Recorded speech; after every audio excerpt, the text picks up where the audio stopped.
A very good evening and welcome to the national broadcast. I'm Malsha Dharmavardhana. Hello there, good evening.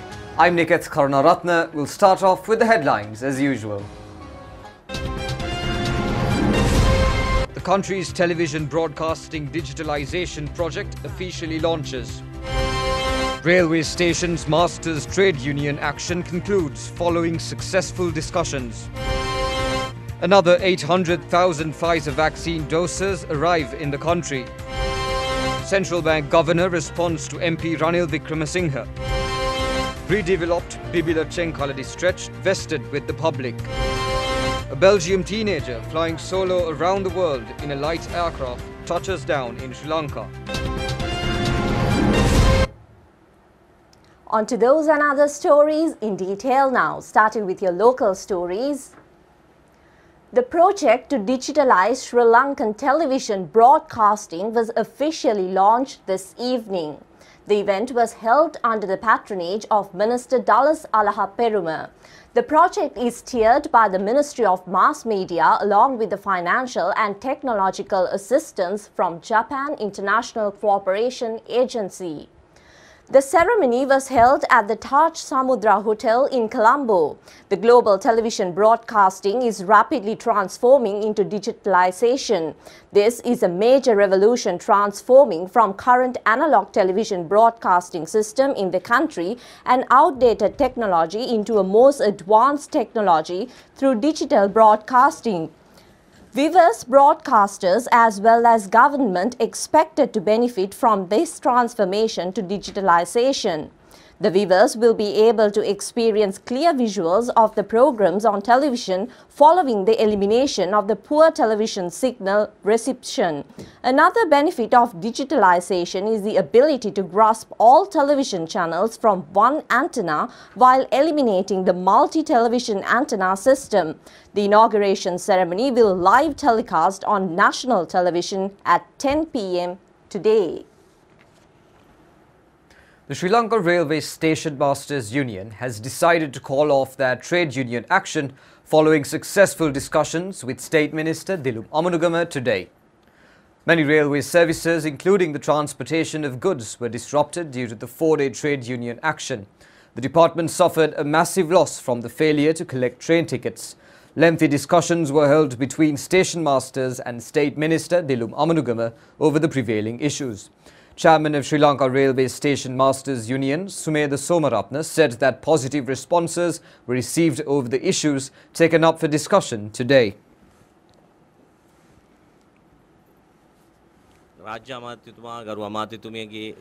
Chairman of Sri Lanka Railway Station Masters Union, Sumedha Somaratne, said that the State Minister, under the instructions of the Minister, positively intervened and issued relevant directives to provide successful responses for the demands of the Union. He said that the Union is content with the response received. State Minister Dilum Amanugama said that the majority of the demands were over the existing shortcomings related to railway operations and railway stations. Therefore, he said that the government agreed to fulfill those demands in favour of the public interest. Heavy congestions were reported in several railway stations, including Maradana railway station this evening, due to delays occurred in the issuance of train tickets. President Gotabaya Rajapaksa inspected the Kulubadu Mandiraya Madivela branch of the Spices and Elite Products Marketing Board recently. The President took steps to re-establish this sales board at the request of the President's Mimure during the discussion with the village program. Accordingly, the Spices and Elite Products Marketing Board was re-established in August for the promoting and sale of the products of the farmers in remote areas. Established in 1972, the board existed as a dormant institution which was limited to a document until it came to the notice of the President. This initiative intends to provide maximum prices to the farmers, a concessionary rate for consumers as well as creating foreign market opportunities for quality spices and elite products, market research, coordination, regulation and maintaining nutrition and medicinal quality. The Spices and Elite Products Marketing Board has set up 10 branches so far, and the 11th branch is scheduled to be open on December 31st at Sevenagala. Another consignment of 800,000 Pfizer vaccine doses arrived in the country this morning. The relevant consignment will be utilized as booster vaccine doses. The relevant consignment was purchased by State Pharmaceutical Corporation. The consignment of vaccines was taken to the stores of the State Pharmaceuticals Corporation.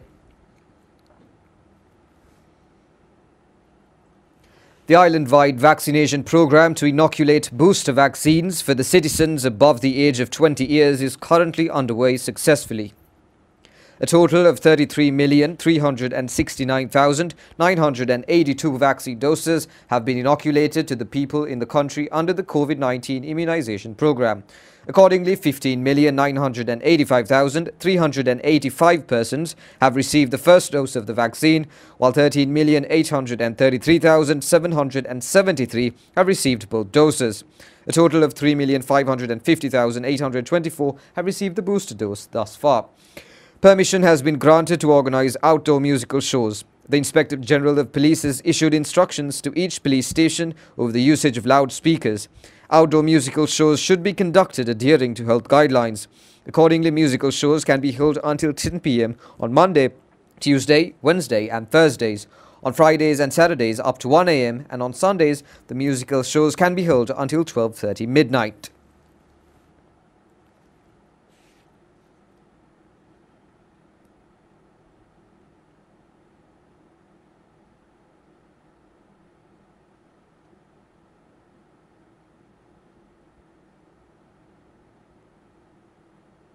The Director General of Health Services confirmed 22 COVID-19 related deaths which had occurred yesterday. He also confirmed the total number of new cases, active cases, total recoveries and total deaths that have occurred in the country thus far. The new Buddha statue placed at the historic Saparagamu Mahasamandevale premises was unveiled today. The unveiling ceremony was held under the patronage of Prime Minister Mahinda Rajapaksa. The new Samadhi Buddha statue was placed in accordance with the concept of the Prime Minister, and the relevant constructions were conducted under the mediation of State Engineering Corporation. The new Buddha statue was unveiled by Chief Incumbent of Sri Sumanarama Temple in Ratnapura, Venerable Karavita Upananda Thera. Subsequently, Prime Minister Mahinda Rajapaksa offered the first floral puja to the new Buddha statue. Chancellor of the University of Uva, Chief Sanganayaka of Ratnapura, Mahadisava, and Sripada Sacred Site, Venerable Bengamuye Sri Dhammadina Thera, conducted a sermon during the ceremony. A replica of God Sumana Saman was presented to the Prime Minister by Basnayaka Nilame Migara Jayasundara. The members of the State Engineering Corporation, who were involved in the constructions related to the placing of the Samadhi Buddha statue, received certificates from the Prime Minister during the occasion. Subsequently, visiting the Sabaragamu Mahasamandevalaya, Prime Minister Mahinda Rajapaksa received blessings during the puja. State Minister Janaka Vakkumura, parliamentarians John Senaviratna, Akila Salia Ellavala and Governor of Sabaragamu Province, Tikiri Kobbe Kadua, were present on this occasion.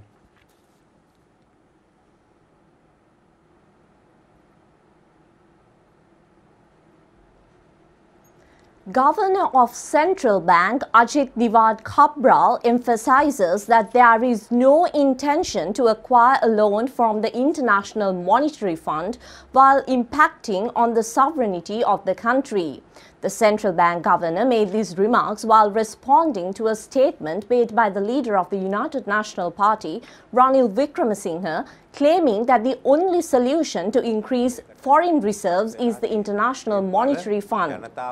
Leader of the UNP, Ranil Wickremesinghe, said that the shortage of the US dollar has turned into a severe situation at present. He said that many countries in the world have shown an economic progress in the year 2021 amidst the COVID-19 pandemic. Therefore, he said that the government has the responsibility to acquire necessary financial assistance from the International Monetary Fund.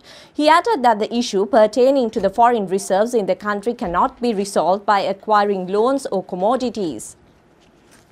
Responding to an inquiry made by the national television in this regard, The central bank governor mentioned that there is no need to acquire a loan from the International Monetary Fund while impacting on the sovereignty of the country. Governor of the central bank, Ajit Niwad Kapral, said that the country had the ability to repay foreign loans without the financial assistance from the IMF and the ability to bear the prevailing economic crisis. He said that a decision has been reached to obtain $1.5 billion from Central Bank of China upon a 1,500 million swap loan facility.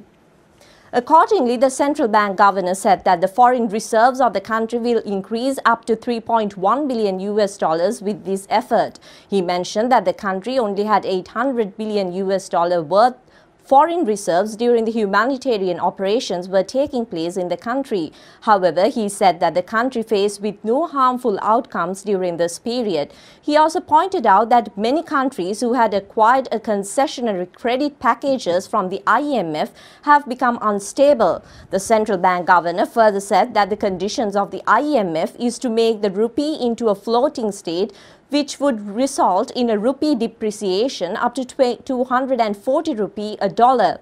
He also said that all imports will increase by 20% under such situation.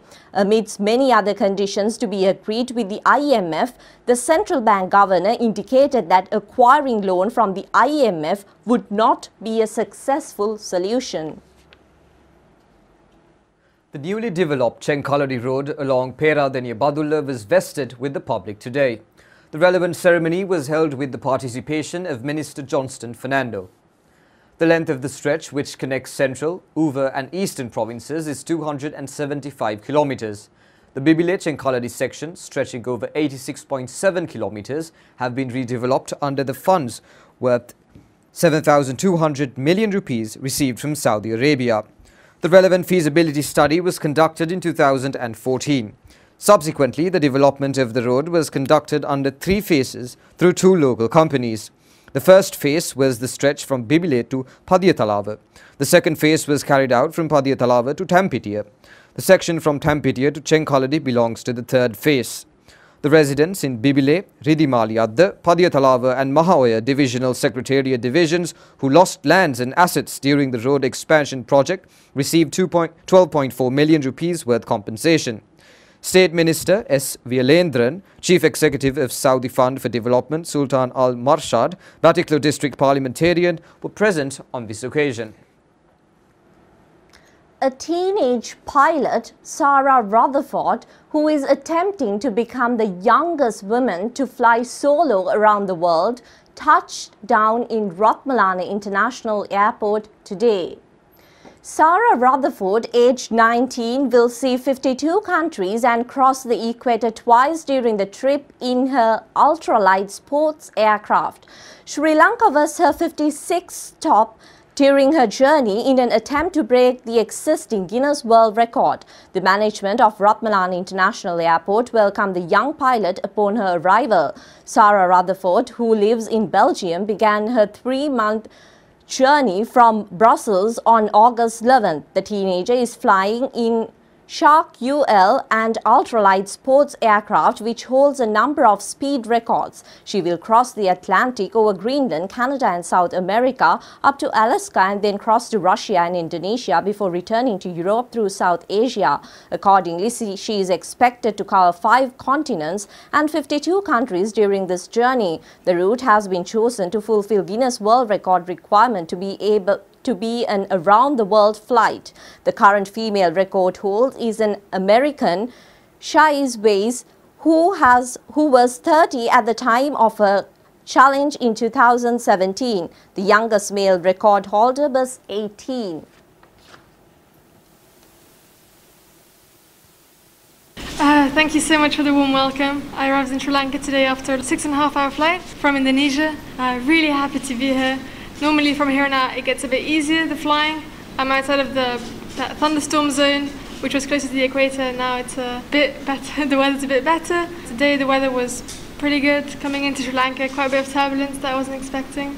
I think some of the most incredible experiences were flying over an active volcano in Iceland. That was pretty cool. Quite bumpy though, so if you ever want to fly over an active volcano, be aware.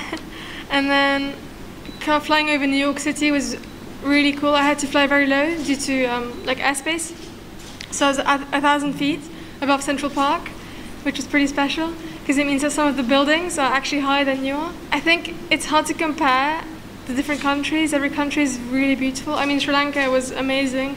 I could see the mountains from when I arrived. Places like Alaska and Siberia have their own kind of beauty because there's nothing human about it. There are no roads, no towns, no villages, no people, no electricity, like cables. It's just nature, which is pretty incredible because nowadays that's not so common anymore. It's also quite scary because it means that if for example my engine stops, then I have a bit of an issue.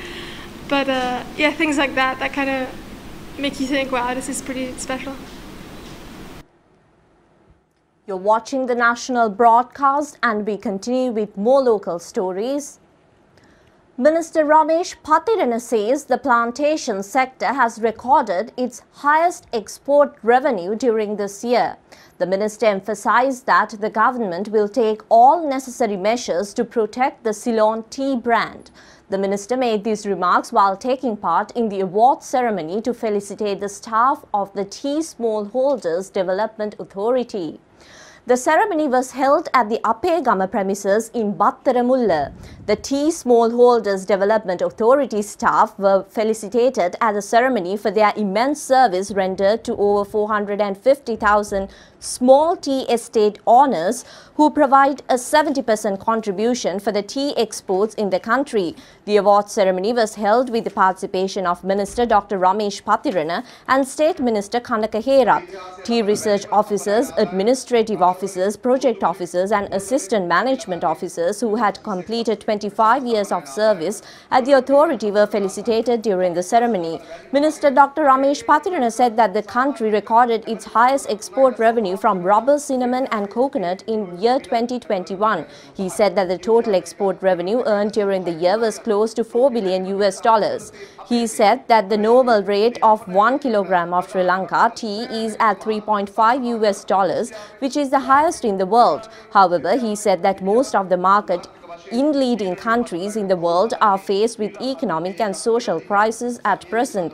Therefore, such markets are directing their attention to obtain tea at lower prices. The minister said that the government will direct its attention in this regard. He added that a large revenue hike cannot be expected from tea under the prevailing situation.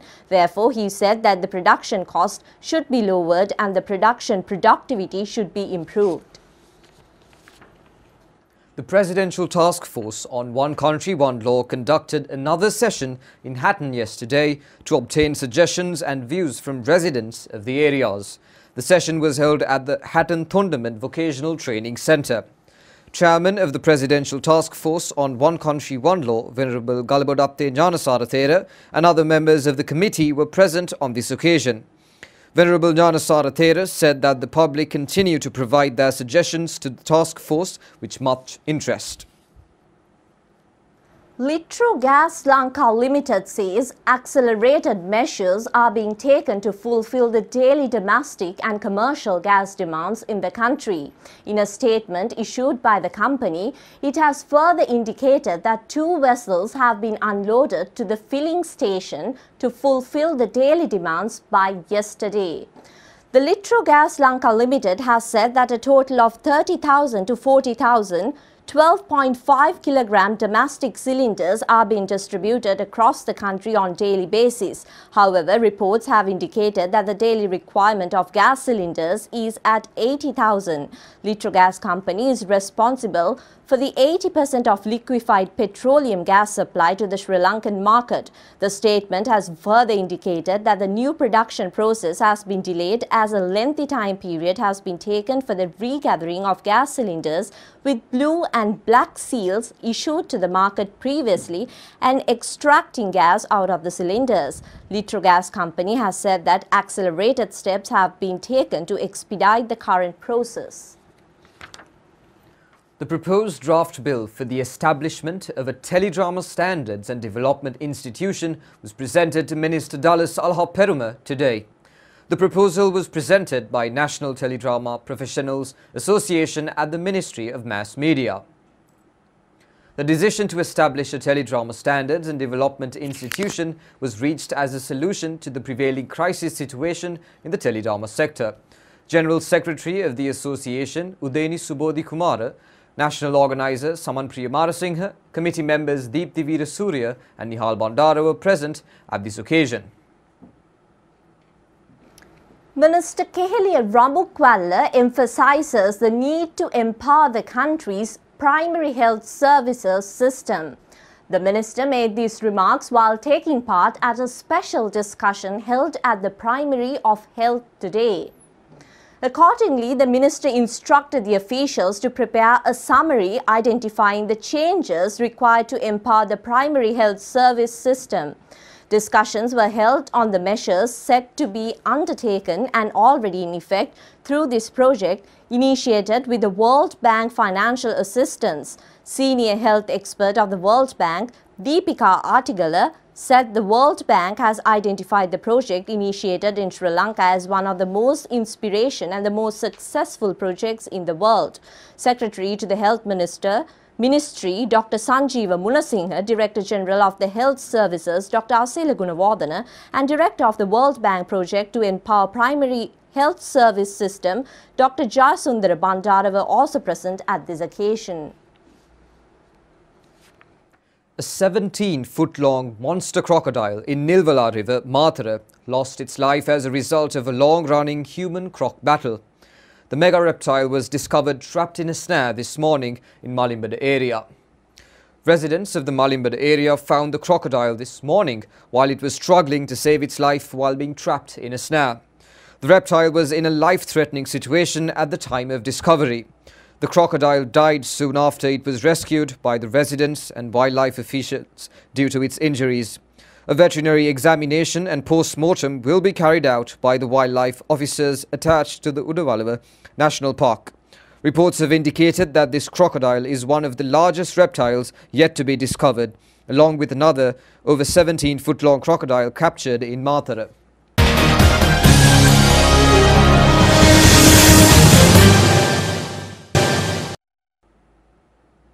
And now for sports news. Sri Lankan men's volleyball team was able to secure the championship of the Central Asian Regional Men's Volleyball Challenge Trophy this evening. The tournament was held in Bangladesh. Sri Lanka secured the victory against their opponents, Bangladesh. Accordingly, Sri Lanka was able to win the finals with a 3-0 outright win.